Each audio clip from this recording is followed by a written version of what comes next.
सत्ता में आज हम शुरुआत एक सवाल से कर रहे हैं। सवाल ये कि क्या किसी दिन दुनिया हाफिज सईद और असद अजहर मसूद जैसे आतंकियों की सल्तनत को भी मान्यता देगी। ये सवाल आपको थोड़ा अटपटा लगेगा, लेकिन ये सवाल जायज है। हम सवाल इसलिए पूछ रहे हैं क्योंकि तालिबान ने अफगानिस्तान में सरकार चलाने के लिए जो पहला ड्राफ्ट पेश किया है, उसमें एक से बढ़कर एक खूंखार आतंकी, हत्यारे, यूएन की लिस्ट में शामिल गुनहगार और इंसानियत के कातिल शामिल हैं। इन तालिबानी आतंकियों ने जिस रास्ते पर चलकर अफगानिस्तान में सत्ता हासिल की, उसी रास्ते पर हाफिज और मसूद भी चल रहे हैं। इसीलिए आज हम ये सवाल भी पूछ रहे हैं।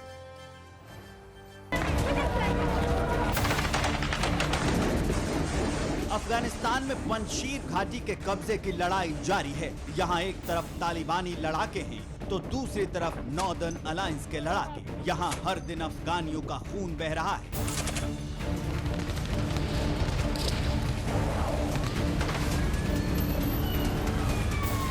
काबुल में हालात अब भी पहले जैसे बने हुए हैं। यहाँ देश के बाहर निकलने के लिए हजारों लोग जुटे हुए हैं। ऐसे हालात में तालिबान ने अपनी सरकार की पहली तस्वीर दुनिया के सामने रखी है। तालिबान ये पहले ही बता चुका है कि अफगानिस्तान में शरिया का राज होगा। अब उसने इस शरिया राज को अमल में लाने के लिए 12 सदस्यों की काउंसिल बनाने का ऐलान किया है।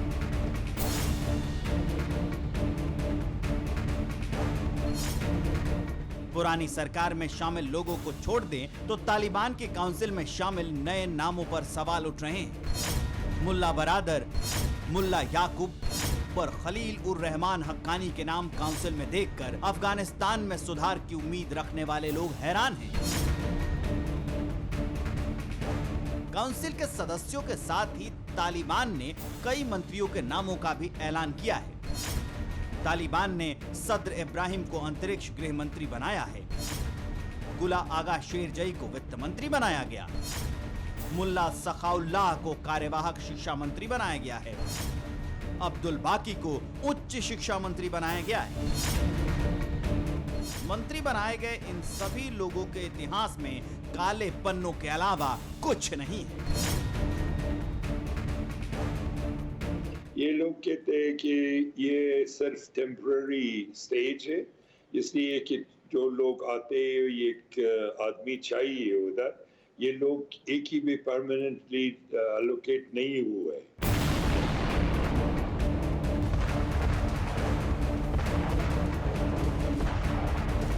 हैरत दुनिया को भी है क्योंकि बरादर, खलील उर रहमान हक्कानी, सदर इब्राहिम और सदाउल्लाह जैसे कुख्यात आतंकी सरकार में शामिल हैं।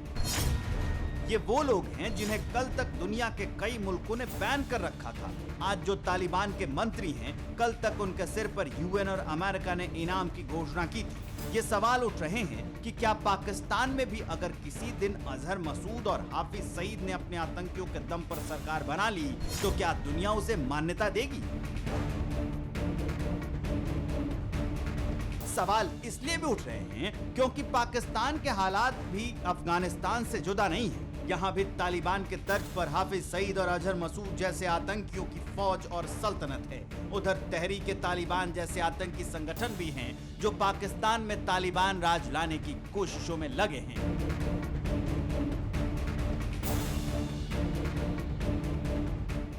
मैंने कहा अपना ट्रेडमार्क बदल कर दो। ये देख वो क्या है, मैंने कहा ये अपने लोगों को बार्बर शॉप भिजवा दो। हाँ। थोड़ा सा इसको हेयर कट करके इसको जो असली चेहरा है दिखा दो। लोग ये जो शहर वाला लोग है और इनको बीबी भी मिल जाएगा शहरों में।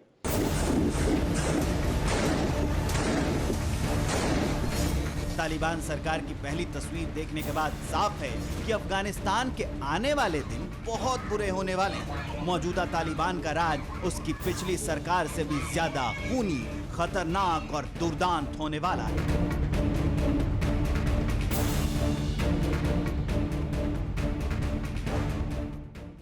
न्यूज़ टॉप 9 रोज सुबह 7 बजे और शाम 7 बजे सिर्फ TV9 भारतवर्ष पर।